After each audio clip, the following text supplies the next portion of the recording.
আল্লাহর একজন সাহাবা হযরত আবু তালহা রাদিয়াল্লাহু তাআলা আনহু, উনি লক্ষ্য করে দেখলেন আল্লাহর পয়গম্বরের সির মুবারক দেখা যায়, একবার মাথাটা উপরের দিকে ওঠে নবী একটি গর্তের ভিতরে, একবার মাথা উপরের দিকে উঠে আবার নিচের দিকে নেয়। কাফের মুশরিকরা বৃষ্টির মতো নবীর দিকে তীর নিক্ষেপ করে। হযরত আবু তালহা দৌড়িয়ে আল্লাহর পয়গম্বরের সামনে দাঁড়িয়ে গেলেন। নবীর সামনে এইভাবে বুক মুবারক দিয়া দিলেন, আর পিছন দিকে পিঠকে ডাল বানিয়ে দিলেন। কাফেররা বৃষ্টির মতো আল্লাহর নবীকে তীর নিক্ষেপ করতেছে। হযরত আবু তালহা আল্লাহর নবীকে ডেকে বললেন, নবী হে, আপনি আপনার মাথা সির মুবারক উঠাবেন না, যদি উঠান কাফেরদের তীর আপনার মাথা মুবারকে লাগতে পারে। নিজের বুক মুবারক নবীর নিকটে দিয়ে ফিট এইভাবে ঢাল বানিয়ে কাফেরদের সম্মুখে দাঁড়িয়ে যায়। বৃষ্টির মতো তীর। আল্লাহ তাবারক ওয়া তাআলা আমাদেরকে রমজানের আগের মাস জুমার নামাজ পড়ার জন্য আসার বসার তৌফিক দান করেছেন। এজন্য আমরা শুকরিয়া আদায় করি, আলহামদুলিল্লাহ। বর্তমান মাস শাবান মাস।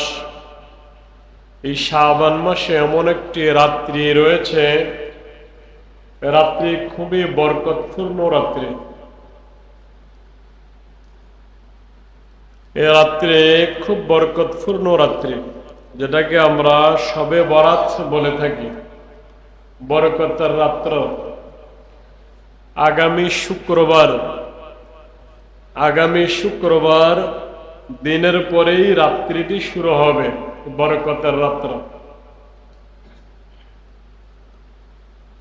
আল্লাহর পয়গম্বর এ রাত্র সম্পর্কে আমাদেরকে কয়েকটি আমলের কথা বলেছেন।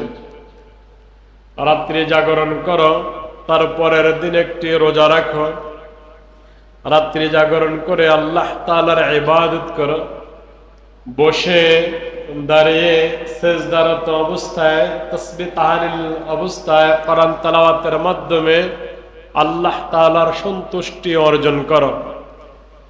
আল্লাহর নিকট মাফ চাও, আল্লাহর নিকট ক্ষমা চাও। আল্লাহ তাআলা এই রাত্রিতে প্রথম আসমানের মধ্যে আসে, এসে বান্দাদেরকে ডাকে, হে বান্দারা আমার, কার ক্ষমার প্রয়োজন আমার কাছে চাও, আমি আল্লাহ তাআলা ক্ষমা করে দেব। কার রিজিকের অভাব আমার কাছে চাও, আমি রিজিক দিয়ে দেব। কে অসুস্থ রয়েছ, সুস্থতার প্রয়োজন আমার কাছে চাও, আমি তোমাকে সুস্থ করে দেব। আল্লাহ তাআলা বান্দাদেরকে ডাকেন, প্রথম আসমানে এসে বান্দাদেরকে ডাকেন। সূর্য অস্ত যাওয়ার পর থেকে সুবহে সাদেকের আগ পর্যন্ত আল্লাহ তাআলা বান্দাদেরকে ডাকেন।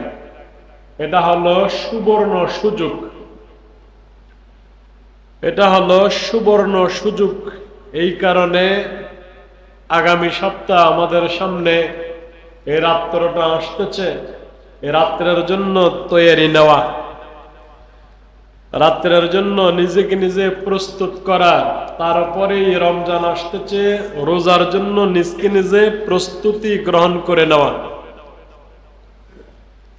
আমি আজকে ছোট একটি হাদিস তেলাওয়াত করেছি। হাদিস থেকে 4টি কথা আমরা জানবো ইনশাআল্লাহ। হাদিসটি রওয়ায়াত করেছেন উমামা রাদিয়াল্লাহু তাআলা আনহু, নবীর একজন সাহাবা, উনি হাদিসটি রওয়ায়াত করেছেন। আন আবি উমামা রাদিয়াল্লাহু তাআলা আনহু قال قال رسول الله صلى الله عليه وسلم من أحب لله ওয়া আবগাদা লিল্লাহ ওয়া আ'তা লিল্লাহ ওয়া মানা'a লিল্লাহ ফাকাদ ইসতাকমালাল ঈমান। হযরতে আবু উমামা রাদিয়াল্লাহু তাআলা আনহু বলেন, নবী করিম সাল্লাল্লাহু আলাইহি ওয়াসাল্লাম বলেছেন, যে ব্যক্তি চারটি কাজ করতে পারবে, যে চারটি কাজ করবে, ওই ব্যক্তির ঈমান পরিপূর্ণ হলো। ঈমান যদি পরিপূর্ণ করতে চাও, কাজ কটে চারটে। বিশ্বাস এবং কর্ম, মোট আমাদের চারটে। যদি পরিপূর্ণ ঈমানদার হতে চাও, হযরতে আবু উমামা রাদিয়াল্লাহু তাআলা আনহু বর্ণনা করেছেন, নবী করিম সাল্লাল্লাহু আলাইহি ওয়াসাল্লাম বর্ণনা বলেন, মান আহাব্বা লিল্লাহ, একে অপরকে ভালোবাসে, যদি সেই ভালোবাসাটা আল্লাহর সন্তুষ্টির জন্য হয়। ভালোবাসা দুই প্রকার, সম্পর্কের কারণে ভালোবাসে, ঈমানের কারণে ভালোবাসে। মা তার সন্তানকে ভালোবাসে, সন্তান তার মাকে ভালোবাসে সম্পর্কের কারণে। বাবা ছেলেকে মহাব্বত করে, ছেলে বাবাকে মহাব্বত করে সম্পর্কের কারণে। চাচা ভাতিজাকে মহাব্বত করে সম্পর্কের কারণে। একটি হলো সম্পর্কের কারণে মানুষ মানুষকে ভালোবাসে, আরেকটি হলো ঈমানের কারণে মানুষ মানুষকে ভালোবাসে। নবীকে ভালোবাসে সম্পর্কের কারণে না ঈমানের কারণে? ঈমানের কারণে নবীকে মহাব্বত করতে হয়। ভালোবাসা দুই প্রকার, একটি হলো বৈধ ভালোবাসা, আরেকটি হলো অবৈধ ভালোবাসা। অবৈধ ভালোবাসা এটা জায়েজ নয়। বৈধ ভালোবাসা, এই সম্পর্ক যদি সম্পর্কের কারণে হোক, ঈমানের কারণে হোক, যদি আল্লাহকে সন্তুষ্ট করার জন্য ভালোবাসে, তাহলে হলো মান আহাব্বা লিল্লাহ। সম্পর্কের ভালোবাসা, ঈমানের ভালোবাসা, দুইটি ভালোবাসা যদি সন্তুষ্ট করবে কাকে, এটার মধ্যে সওয়াব। মা খুব ভালোবাসে তার সন্তানকে, কেন? সন্তান পাঁচজন, দুইজনকে ভালোবাসে। এই দুইজন 5 ওয়াক্ত নামাজ পড়ে, কোরআন তেলাওয়াত করে, জিকির আজকার করে। এই দুইজন সন্তানকে যে মা ভালোবাসে, কার সন্তুষ্টে? আল্লাহকে সন্তুষ্ট করার জন্য ভালোবাসে। এটার মধ্যেই হলো সওয়াব। আর আল্লাহকে সন্তুষ্ট করার জন্য যদি ভালো করার জন্য ভালোবাসতে চান, আর এই ভালোবাসা, যেই ভালোবাসায় আল্লাহ তাআলার সন্তুষ্ট নাই, এই ভালোবাসায় হলো গুনাহ। নেতাকে ভালোবাসে, নেত্রীকে ভালোবাসে, এটা সম্পর্কের কারণে নেতাকে ভালোবাসে, কিন্তু এখানের মধ্যে নেতার নীতি কিন্তু আল্লাহ বিরোধী। এই ভালোবাসায় সওয়াব হবে না, গুনাহ হবে। এই জন্য আল্লাহ পাক রব্বুল আলামিনের পয়গম্বর বলেন, মান আহাব্বা লিল্লাহ, যেই ব্যক্তি কোন মানুষকে অথবা কোন জিনিসকে মহাব্বত করে ভালোবাসে একমাত্র আল্লাহর সন্তুষ্টির জন্য, ওই ব্যক্তির ঈমান হলো পরিপূর্ণ, তার ঈমান পরিপূর্ণ। উহুদ যুদ্ধের একটি ঘটনা, উহুদ যুদ্ধের ঘটনা, তারপর ইনশাআল্লাহ আমরা এই জায়গাটা বুঝব। আল্লাহকে ভালোবাসতে হলে, আল্লাহকে সন্তুষ্ট করতে হলে নবীর অনুসরণ করতে হবে। কার অনুসরণ করতে হবে? নবীর অনুসরণ ছাড়া আল্লাহকে সন্তুষ্ট করা যাবে না। কুল ইন কুনতুম তুহিব্বুনাল্লাহা ফাত্তাবিউনি ইউহিব্বুকুমুল্লাহ। দুনিয়ার সব মানুষ চায় আল্লাহকে ভালোবাসতে, যদি জিজ্ঞাসা করা হয় কোন মুমিনকে তুমি আল্লাহকে ভালোবাসো, উনি বলবে অবশ্যই আমি আল্লাহকে ভালোবাসি। তুমি কি আল্লাহর ভালোবাসা পেতে চাও? এমন কোন মানুষ নাই, সবাই বলবে আমি আল্লাহর ভালোবাসা পেতে চাই। যদি আল্লাহকে ভালোবাসতে হয়, আল্লাহর ভালোবাসা পেতে হয়, তাহলে আল্লাহ তাআলা বলেন, কুল, নবী হে আপনি বলেন, আপনি এদেরকে বলেন আমাকে কিভাবে ভালোবাসতে হবে, আমার ভালোবাসাও কিভাবে পেতে পারে। ইন কুনতুম তুহিব্বুনাল্লাহ, তোমরা যদি আমি আল্লাহকে ভালোবাসতে চাও, ফাত্তাবিউনি, নবীর অনুসরণ করো। আমি আল্লাহকে ভালোবাসতে হলে কার অনুসরণের প্রয়োজন? নবীর অনুসরণ ছাড়া আল্লাহকে ভালোবাসা যায় না। যদি নবীর অনুসরণ করো, তা ইউহিব্বুকুমুল্লাহ, আল্লাহ তাআলা তোমাকে ভালোবাসবেন। নবী কি সুদ খেয়ে ঘুষ খেয়ে জিন্দেগি যাপন করেছে? তাহলে নবীর অনুসরণ করতে হলে নবী যা বলেছে তা ধরতে হবে, নবী যা ছেড়েছে তা ছেড়ে দিতে হবে। তাহলে আমি আল্লাহ তাআলার ভালোবাসা পাবো। উহুদ যুদ্ধের ঘটনা, নবী করিম সাল্লাল্লাহু আলাইহি ওয়াসাল্লামের সাহাবায়ে কেরামের সংখ্যা হলো অল্প, কাফেরদের বিরুদ্ধে যুদ্ধ করবে। দুইটি পাহাড়ের মাঝখানে হলো যুদ্ধের ময়দান। ছোট্ট একটি গিরিপথ দুই পাহাড়ের মাঝখান দিয়ে আসতে হয়। নবী কয়েকজন সাহাবাকে দাঁড় করিয়ে দিলেন, তোমরা ওখানে দাঁড়াও, আমরা যুদ্ধে জয়ী হই আর পরাজয় হয়ে রাস্তাটা তোমরা ছাড়বা না। যদি ছাড়ো, হয়তো শত্রুরা পিছন থেকে আক্রমণ করতে পারে। যুদ্ধ শুরু হয়ে যায়। মুসলমানের তরবারির আঘাতে কাফের ইহুদিরা সব ভেগে ময়দান থেকে পলায়ন করে পাহাড়ের উপরে উঠে যায়। যারা গিরিপথ পাহারা দিয়েছিল এরা মনে করেছিল যুদ্ধে তো মুসলমান বিজয়ী হয়েছে, আমরা বসে থেকে লাভ কি? কাফেররা যে সমস্ত মালামাল রেখে গিয়েছে এগুলা আমরা টোকায়া সহযোগিতা করি, এগুলা গনিমতের মাল। রাস্তাটা ছেড়ে দিয়ে চলে এসেছে। পিছন থেকে গিরিপথে এই সুযোগটা পেয়েছে, কাফেররা মুসলমানদের উপরে হামলা করেছে। হামলা করতে করতে আল্লাহর পয়গম্বরের মাথা মুবারকে আঘাত খেয়েছে। কাফেররা শুরু করে দিল নবী মারা গিয়েছে। পুরা যুদ্ধের মাঠে এই কথা প্রচলন হয়ে যায়, প্রচারিত হয়ে যায়, নবী মারা গিয়েছে। আল্লাহর একজন সাহাবা হযরত আবু তালহা রাদিয়াল্লাহু তাআলা আনহু, উনি লক্ষ্য করে দেখলেন আল্লাহর পয়গম্বরের সির মুবারক দেখা যায়, একবার মাথাটা উপরের দিকে ওঠে নবী একটি গর্তের ভিতরে, একবার মাথা উপরের দিকে উঠে আবার নিচের দিকে নেয়। কাফের মুশরিকরা বৃষ্টির মতো নবীর দিকে তীর নিক্ষেপ করে। হযরত আবু তালহা দৌড়িয়ে আল্লাহর পয়গম্বরের সামনে দাঁড়িয়ে গেলেন। নবীর সামনে এইভাবে বুক মুবারক দিয়া দিলেন আর পিছন দিকে পিঠকে ডাল বানিয়ে দিলেন।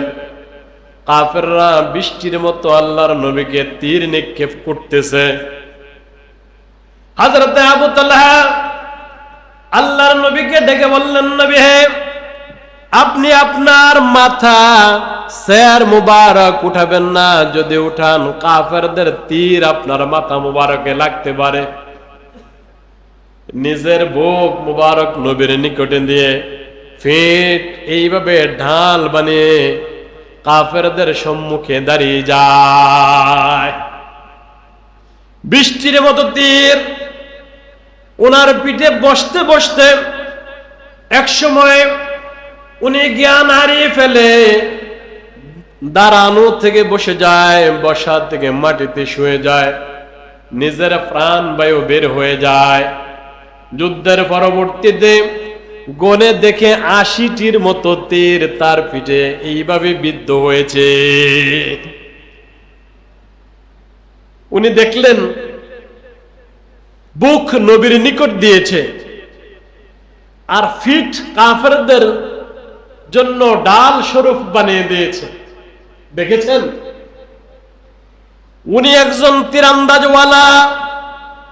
উনি এই মুহূর্তে পারত নবীর নিকট ফিট দিয়ে কাফেরদের নিকট মাথা দিয়ে, সম্মুখ দিয়ে, বুক দিয়ে নিজের হাতে তীর তীর কাফেরদের নিকট, কাফেরদের উপরে এইভাবে লক্ষ্য বস্তু অনুযায়ী আঘাত করতে পারত। কারণ উনি একটা যোদ্ধা, উনি তীর আন্দাজওয়ালা। কিছু না কিছু ক্ষতি কাফেরদের হতে পারত। কিন্তু হযরতে আবু তালহা রাদিয়াল্লাহু তাআলা আনহু উনি ফিট বেঁধে দিলেন, এইভাবে বুক নবীর নিকট রেখে দিলেন। আল্লাহর নবীকে কেমন ভালোবাসতেন! আল্লাহর সন্তুষ্টির জন্য আল্লাহর পয়গম্বরকে এতটা ভালোবেসেছেন, মুহাব্বতের মানুষের দিকে ফিট মোবারক দিতে পারে না, এই জন্য বুক দিয়ে দিলেন, ফিটকে ঢাল স্বরূপ বানিয়ে দিলেন।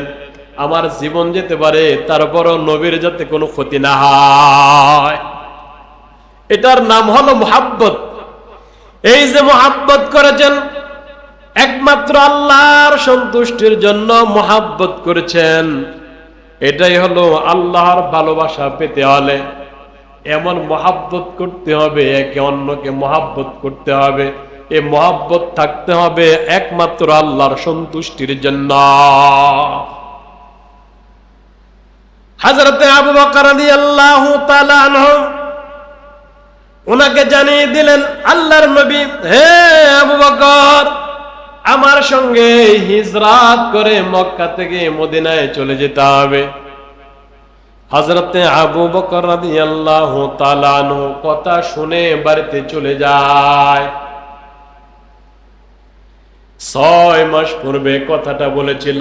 6 মাস পরে আল্লাহর পয়গম্বর নিজের ঘর থেকে বের হয়ে এইভাবে মদিনার দিকে হিজরতে চলে যাবে। গিয়ে ডাকলেন আবু বকর, রাতের গভীর। আবু বকর সঙ্গে সঙ্গে বললেন, লাব্বাইক ইয়া রাসূলুল্লাহ। দরজাটা খুলে দিলেন। নবী জিজ্ঞেস করলেন, তুমি কি ঘুমাও নাই? প্রথম ডাকি তুমি উঠে গেলা। উনি বললেন, ইয়া রাসূলুল্লাহ, 6 মাস আগ থেকে যেদিন আমাকে বলেছিলেন আমার সঙ্গে হিজরতে যেতে হবে, ওই দিন থেকে আমি আর বিছনাতে পিঠ লাগাই নাই, দরওয়াজায় পিঠ দিয়ে সারা রাত্রভর দাঁড়িয়ে থাকতাম। আমার প্রিয় মানুষটি, কখন আল্লাহ তাআলা আদেশ করবে আর আমার ঘরের দরওয়াজায় এসে দাঁড়িয়ে যাবে। প্রথমবার ডাকের উপর দ্বিতীয় ডাক যদি আমাকে দেয়, তাহলে নবীর কষ্ট হয়ে যাবে। এই জন্য আমি সারা রাত ভর দাঁড়িয়ে থাকলাম। আল্লাহর নবী যেতে যেতে হিজরত শুরু করে দিলেন। মক্কার সীমান্ত পার হয়ে মদিনার সীমান্তে প্রবেশ করবেন, এমত অবস্থায় একটা পাথরের নিচে ছায়া। হযরতে আবু বকর রাদিয়াল্লাহু তাআলা আনহু বললেন, ইয়া রাসূলুল্লাহ, এই ছায়ার নিচে আপনি একটু বিশ্রাম করেন। নবীকে বসায় দেওয়া হলো। এমন সময় এই সামনে দিয়েই মক্কার একজন রাখাল কিছু বকরি নিয়ে যাচ্ছিলেন। নবী দেখলেন, হযরতে আবু বকর রাদিয়াল্লাহু তাআলা আনহু দেখেন বকরির পাল রাখাল নিয়ে যায়। হযরতে আবু বকর রাদিয়াল্লাহু তাআলা আনহু ডেকে বলেন, হে রাখাল, তোমার বকরির ফালের মধ্যে এমন কোন দুধালো বকরি রয়েছে, একটু দুধ আমাদেরকে দিবা, আমরা একটু পান করতে চাই। রাখাল রাজি হয়ে যায়। হযরতে আবু বকর রাদিয়াল্লাহু তাআলা আনহু যাওয়ার সময় কিছু সরু সামানা নিয়ে গেলেন, তার মাঝে একটি বাটিও নিয়ে গেলেন। বাটিটা ভালো করে এইভাবে ধুয়ে নিলেন। তারপর রাখালকে বললেন, রাখাল, তোমার হাত ভালো করে জেনে নাও, যাতে হাতে কোনো বালু না থাকে। বকরির ওলানটা ভালো করে পরিষ্কার করে নাও, যাতে কোনো ময়লা না থাকে। তারপর দুধ দহন করে, দুধ বকরি থেকে যখন বের করে সামান্য গরম গরম, নবীকে কিভাবে গরম দুধ খাওয়াবে, সামান্য একটু ঠান্ডা পানি দুধের মধ্যে ছেড়ে দিলেন। তারপর নবীর সামনে হাজির করলেন, নবী হে, আপনি এই দুধ পান করে নেন। নবী যখন দুধ পান করলেন, দুধ রাখলেন, হযরতে আবু বকর রাদিয়াল্লাহু তাআলা আনহু বলেন, আমার কলিজা ঠান্ডা হয়ে গিয়েছে, আমার আর পিপাসা নাই, আমার পিপাসা নিবারণ হয়ে গেল। হাতরা জানলেন, বকরির উলান জানলেন। হযরতে আবু বকর রাদিয়াল্লাহু তাআলা আনহু বুঝাতে চাইলেন, হে রাখাল, এই দুধ আমিও পান করব না, তুমিও পান করবা না। এই দুধ পান করবে এমন একজন মানুষ, আশরাফুল মাখলুকাত, এমন একজন নবী পান করবে যে নবীর ভিতরে ময়লা যেতে পারে না। এটা আমিও পান করব না, কেননা এটা হলো আমার মুহাব্বতের মানুষ। এরা মুহাব্বত করেছে নবীকে আল্লাহর সন্তুষ্টির জন্য। এই জন্য বলেন, মান আহাব্বা লিল্লাহ, যেই ব্যক্তি আল্লাহর সন্তুষ্টে একে অপরকে মুহাব্বত করে, সে হলো ফাকাদ ইস্তাকমালাল ঈমান, তার ঈমান হলো পরিপূর্ণ ঈমান।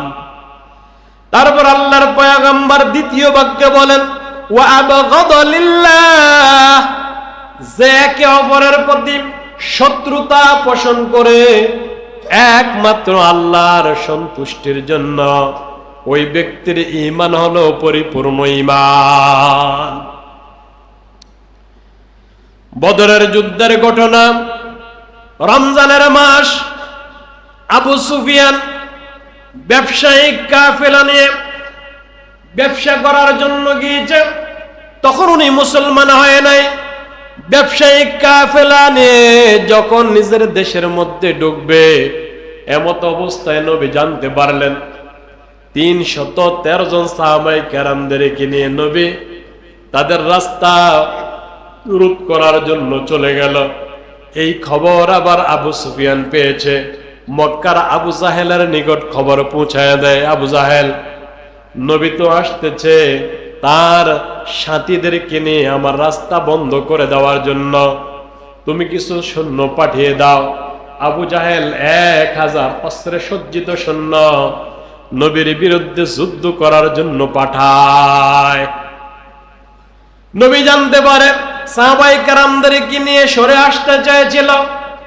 আবু সুফিয়ান আবু জাহেলের নিকট খবর পাঠায়, হে আবু জাহেল, আসতে হবে না, তুমি ফিরে চলে যাও।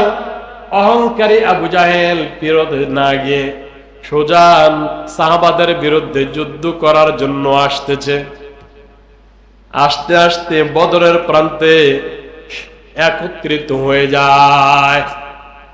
নবী খুব টেনশনে পড়ে যায়।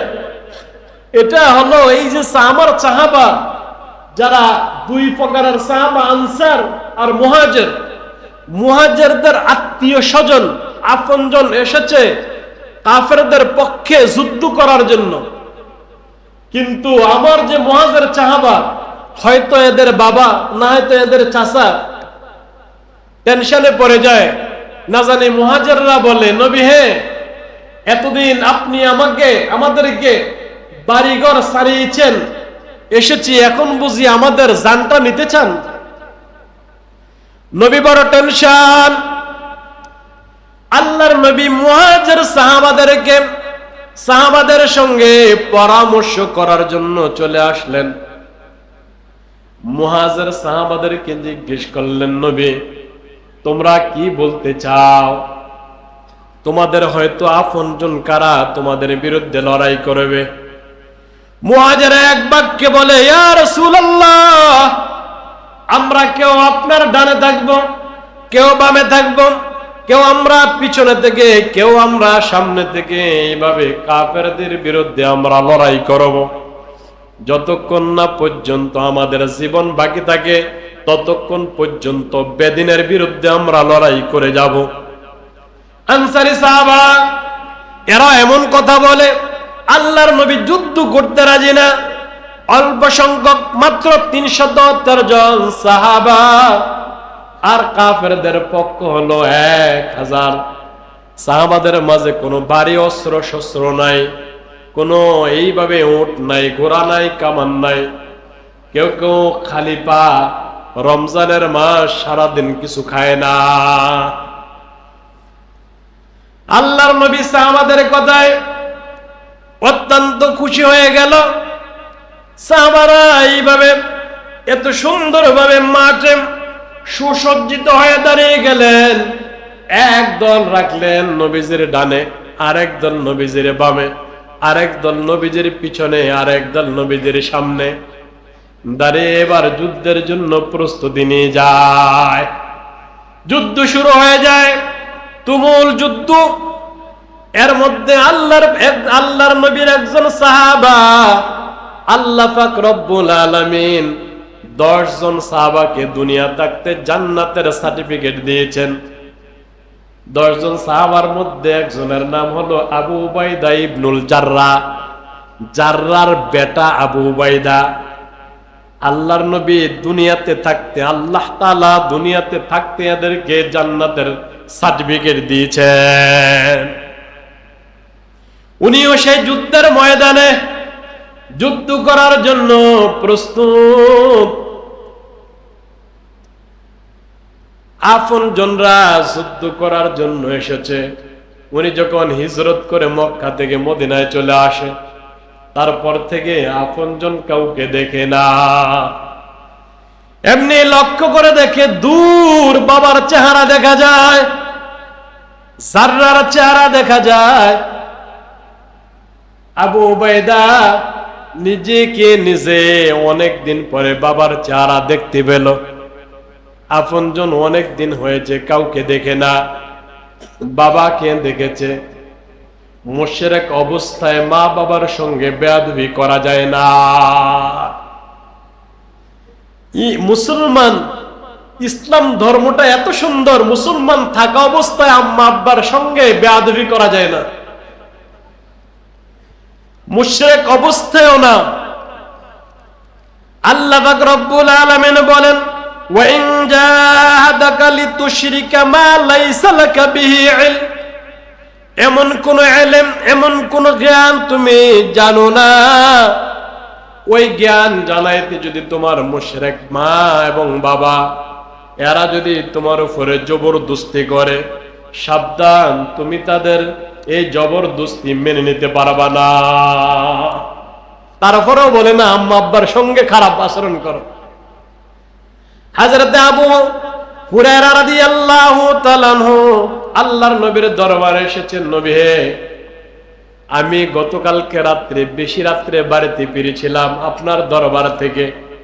আমার মা জিজ্ঞেস করেছে, আমি যখন বলেছিলাম আমি নবীর দরবারে গিয়েছিলাম, তখন আমার মা এইভাবে আমার উপরে অত্যন্ত রাগ হয়ে যায়। আমার মা মুশরিকা, আবার আপনাকে অপছন্দ করে, আপনাকে পছন্দ করে না। দুইটি কারণ বর্ণনা করেছে। আমার মা মুশরিকা, আপনাকে অপছন্দ করে, আপনার নামটা শোনা মাত্র তেলে বেগুনে জ্বলে উঠে।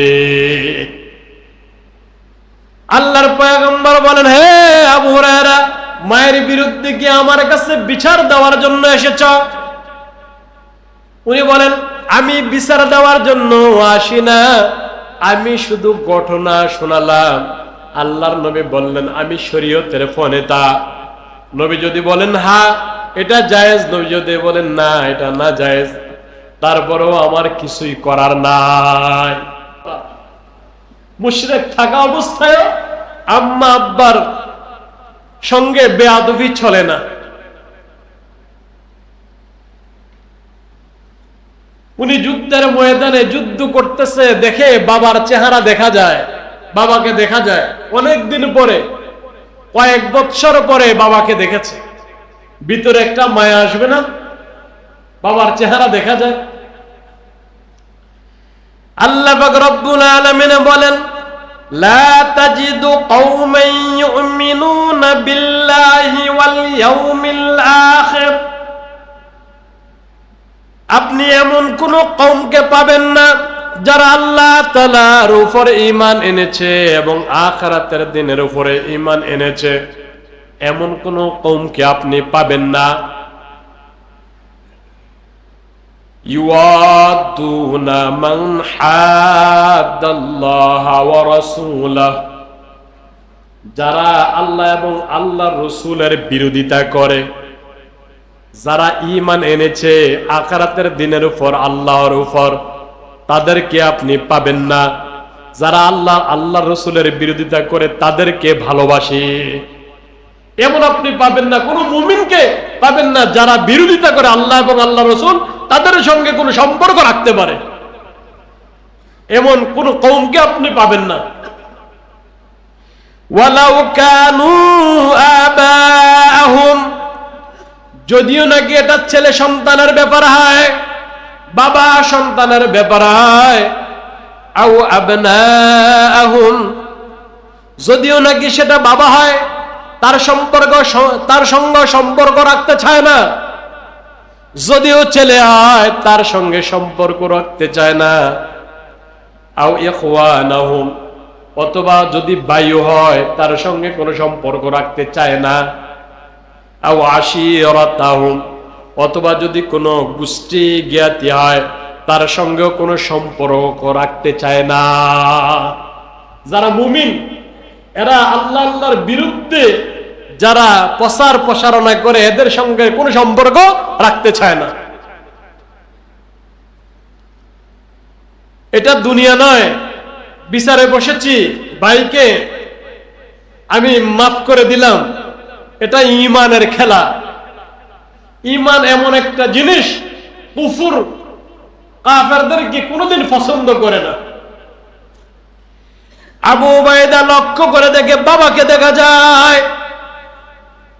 আবু উবাইদা মনে মনে চিন্তা করে, বাবাকে দেখা যায়, বাবার সামনে আমি যাব না, কারণ বাবা কাফেরদের বিরুদ্ধে যুদ্ধ, কাফেরদের পক্ষ হয়ে মুসলমানদের বিরুদ্ধে যুদ্ধ করার জন্য যুদ্ধের ময়দানে হাজির। আমি মুসলমানের পক্ষে, নবীজির পক্ষে যুদ্ধ করার জন্য হাজির। যুদ্ধ চলতেছে আর আবু উবাইদা নজর করে রাখ, নজর বাবার উপর, বাবা কি করতেছে, কোথায় যাচ্ছে, বাবার ব্যবহার কেমন, এটা নজর করে দেখে, দূর থেকে লক্ষ্য করে দেখে বাবার উদ্দেশ্য হলো বাবার তরবারিটা নবীর উপর চালাবে, নবীকে কতল করতে চায়। তরবারিটা, রাঙ্গা তরবারি হাতে নিয়ে বাবা নবীর দিকে আসতেছে।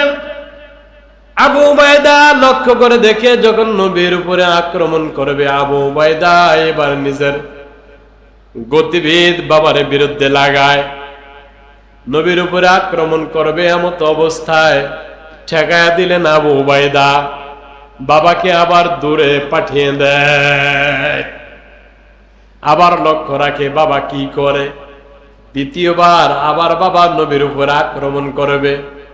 এইবারও সন্তান আবার আবু উবাইদা আবার বাবার হাত থেকে নবীকে বাঁচিয়ে দেয়, বাবাকে দূরে সরিয়ে দেয়।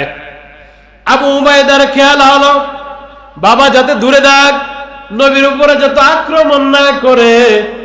নবীর উপরে যদি আক্রমণ করে তাহলে কিন্তু আর বাবাকে ছাড় দেওয়া হবে না। এইবার তৃতীয়বার নবীর উপরে আক্রমণ করার জন্য আবার এসেছে। এইবার ভালোই ভালো নবীর উপরে আক্রমণ করে বসেছে। আবু উবাইদা এইভাবে নবীর উপরে আক্রমণ করবে, করবে তো করবে, নবী যাতে দুনিয়া থেকে বিদায় হয়ে যায় এমন আক্রমণ করবে। এটা লক্ষ্য করে দেখে আবু উবাইদা বাবাকে দুনিয়া থেকে সরিয়ে দেয়। আল্লাহর পয়গম্বর বলেন, ওয়া বাগাদা লিল্লাহ, বাবার বিরুদ্ধে পুত্র, পুত্রের বিরুদ্ধে বাবা, তাদের এই শত্রুতা আমি কেন? একমাত্র আল্লাহকে সন্তুষ্ট করার জন্য। সঙ্গে সঙ্গে আল্লাহ তাআলা আয়াত নাজিল করে দিলেন, লা তাজিদু কওমান ইউমিনুনা বিল্লাহ, এমন কোন কওমকে আপনি পাবেন না যারা আল্লাহ এবং আখিরাতের উপরে ঈমান এনেছে, তারা যারা নবী এবং নবীর আল্লাহর বিরুদ্ধে কাজ করে, যদিও তারা বাবা হয়, যদিও ছেলে হয়, তারা তাদের পক্ষ অবলম্বন করে না। কাফেররা বলা বলি শুরু করেছে, কেমন ইসলাম? ওই যে বাবা কেউ ছাড় দেয় নাই, কেমন কালেমা? অথচ আল্লাহ পাক রব্বুল আলামিন বলে দিয়েছেন, যদি ঈমান এবং কুফরদের বিরুদ্ধে, ঈমান এবং কুফর এমন একটা জিনিস, ঈমানের পক্ষে সন্তান, কাফেরের পক্ষে বাবা, তারপরেও কিন্তু ছাড় নাই। শুধু একমাত্র আল্লাহর সন্তুষ্টি অর্জনের লক্ষ্যে আবু উবাইদা জাররাকে কতল করে ফেলেছে। আল্লাহর পয়গম্বর বলেন, ওয়া'তা লিল্লাহ, তৃতীয় বাক্য, যদি তুমি কাউকে কিছু দাও, একমাত্র আল্লাহর সন্তুষ্টে দাও, নিজকে নিজে দেখাইবার জন্য না, নিজকে নিজে দেখাইবার জন্য না। এক লোক এক মাহফিলের মধ্যে গিয়েছে, চোখের দেখা ঘটনা, মাহফিলে গিয়েছে, নেতা 50,000 টাকা দিয়েছে। তো হুজুরকে বলেছিল যে, হুজুর, প্রধান অতিথি যখন আসবে তখন আপনি মাইকে বলবেন যে অমুকে 50,000 টাকা দিয়েছে। হুজুর ব্যস্ততার কারণে মনে নেই। প্রধান অতিথি ওয়াজ শুরু করেছে, মাহফিল শেষ হয়ে যাওয়ার পরে উনি এসেছে, হুজুর আমি যে 50,000 টাকা দিয়েছি, এটা টাকাটা দিয়ে দেন। কেন? যে কমিটমেন্ট ছিল এটা তো আপনি করেন নাই। বলেন তো, উনি 50,000 টাকা মসজিদে দিয়েছে কেন? নামের জন্য। নামটা যাতে কিসে চলে? মাইকে চলে। উনি কি আল্লাহকে সন্তুষ্ট করার জন্য দিল? ও মানা লিল্লাহ, কোন জিনিস থেকে বারণ করো আল্লাহর সন্তুষ্টে, আল্লাহকে রাজি করার জন্য, হোক স্ত্রী হোক সন্তান গুনার দিকে যাচ্ছে, তাকে নিষেধ করো আল্লাহর সন্তুষ্টে, তাহলে তুমি প্রকৃত ঈমান, তোমার ঈমান পরিপূর্ণ করে নিলা। আখিরে দাওয়ানা আলহামদুলিল্লাহ।